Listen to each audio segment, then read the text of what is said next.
नमस्ते दोस्तों। बगुला भगत और केकड़े की कहानी। प्राचीन काल में एक वन क्षेत्र में एक विशाल तालाब था। तालाब में सभी प्रकार के जीवों के लिए खाद्य सामग्री होने के कारण बहुत से जीव जंतु रहते थे, जिनमें मछलियाँ, केकड़े, पंछी आदि निवास करते थे। उसी तालाब के किनारे एक आलसी बगुला रहता था। उसकी आंखें कमजोर हो गई थी, जिसके कारण उसे शिकार करने में काफ़ी मेहनत करनी पड़ती थी, जो वो नहीं कर पाता था। कई बार बगुला कई दिनों तक बहुत भूखा रहता था। उसे समझ नहीं आ रहा था कि भविष्य में वो अपना पेट कैसे भरेगा। एक दिन उसे ऐसा ही उपाय सूझा और उसे आजमाने के लिए वो तालाब के किनारे खड़े खड़े आंसू बहाने लगा। बगुले का विलाप सुनकर तालाब से एक केकड़ा बाहर निकला और बोला, मामा, आज शिकार करने के बजाय तुम यहाँ खड़े होकर आंसू क्यों बहा रहे हो? क्या बात है? बगुले ने उत्तर दिया, बेटा, मैंने पाप का मार्ग छोड़ दिया है। अब मुझे ज्ञान की प्राप्ति हो गई है, इसलिए मैंने शिकार करना छोड़ दिया है। मैं पास आने वाली मछलियों को भी नहीं पकड़ रहा हूँ। तुम तो देख ही रहे हो। केकड़ा आश्चर्य से बोला, ऐसा तो आप भूखे मर जाओगे। बगुले ने दर्द भरे स्वर में कहा, ऐसी जिंदगी का भी क्या करें, वैसे भी हम सबको जल्द ही मरना है। मैंने अपनी दूरदर्शिता से पता लगा लिया है कि यहाँ 12 वर्ष तक लंबा सूखा पड़ने वाला है। इस बात को सच मानकर केकड़े ने तालाब के सभी जीव को बगुले की भविष्यवाणी सुनाई।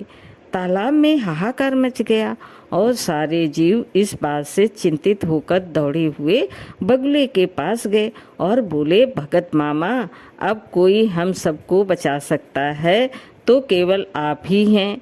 आप अपनी बुद्धि का प्रयोग करके हम सभी को इस समस्या से छुटकारा दिलाइए। कुछ देर सोचने के बाद बगुले ने सबको बताया कि यहाँ से कुछ दूर एक तालाब है, जिसमें झरने का पानी हर समय गिरता रहता है। वो कभी नहीं सूखता। अगर सभी जीव उस तालाब तक पहुँच जाएं तो सभी की जान बच सकती है। लेकिन अब सबके सामने समस्या ये थी कि उस तालाब तक कैसे पहुँचा जाए। लेकिन इस समस्या का समाधान भी स्वयं बगुले ने ही कर दिया। उसने कहा कि मैंने अपने जीवन में कई पाप किए हैं। अब मैं उन पापों के प्रायश्चित के लिए समस्त जीवों की सेवा में लगा हुआ हूँ। तो मैं एक एक करके सभी जीव को अपनी पीठ पर लादकर उस तालाब तक ले जाऊंगा। बगुले की बात सुनकर सभी जीव बगुले की जय जयकार करने लगे। अब बगुले की चालाकी पूरी तरह सफल हो चुकी थी। बगुला प्रतिदिन किसी एक जीव को अपनी पीठ पर बैठाकर ले जाता और कुछ दूर ले जाकर एक चट्टान पर पटक देता, फिर उसे मार कर खा जाता। कभी कभी भगत जी 2-2 चक्कर भी लगा लेते थे। बिना प्रयास के प्रतिदिन शिकार प्राप्त होने के कारण बगुले की आंखें तेज, शरीर फुर्तीला और पंख भारी हो गए। ये देखकर अन्य जीवों ने बगुले की ओर देखा और कहा, देखो, दूसरों की सेवा करने का बगुले के शरीर पर कितना सकारात्मक प्रभाव पड़ा है। बगुला बहुत ही प्रसन्न रहने लगा और मन ही मन सोचता रहता है कि इस दुनिया में कितने मूर्ख भरे पड़े हैं। ऐसी दुनिया में अगर थोड़ी सी भी चतुराई बरती जाए तो मज़ा ही मज़ा है।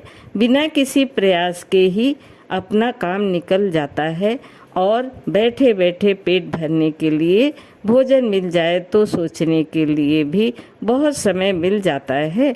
बगुले का ये सिलसिला कई दिनों तक चलता रहा। फिर एक दिन केकड़े ने कहा, मामा, सबकी बारी आ गई है, लेकिन मेरी बारी अभी नहीं आई। मेरी बारी कब आएगी? बगुले ने कहा, निराश ना हो बेटा, आज तो तेरा ही नंबर लगाते हैं। आ मेरी पीठ पर बैठ जा। केकड़ा प्रसन्न होकर बगुले की पीठ पर बैठ गया।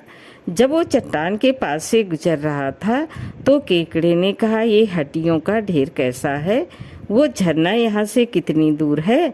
बगुला खिलखिलाकर हंसा और बोला, अरे मूर्ख, वहाँ कोई जलाशय नहीं है। मैं रोजाना एक जीव को यहाँ लाता और उसे मारकर खा जाता। आज तुम्हारी बारी है, मैं तुम्हें भी मारकर खाऊंगा। जब केकड़े को सारी बात पता चली तो वो दंग रह गया, लेकिन उसने हार नहीं मानी और हिम्मत से काम लिया। अपने पंजों से उसने बगुले की गर्दन को तब तक कसकर दबोच रखा जब तक कि वो मर नहीं गया। फिर केकड़ा बगुले का कटा हुआ सिर लेकर तालाब पर पहुंचा और सभी जीव को सारा वृतांत सुनाया। सभी ने केकड़े को धन्यवाद दिया और उसकी जय जयकार की। कहानी का भाव, हमें हर किसी पर आसानी से भरोसा नहीं करना चाहिए। मुसीबत के समय हमें हिम्मत से काम लेना चाहिए। दोस्तों, कहानी कैसी लगी? लाइक करें, सब्सक्राइब करें। धन्यवाद।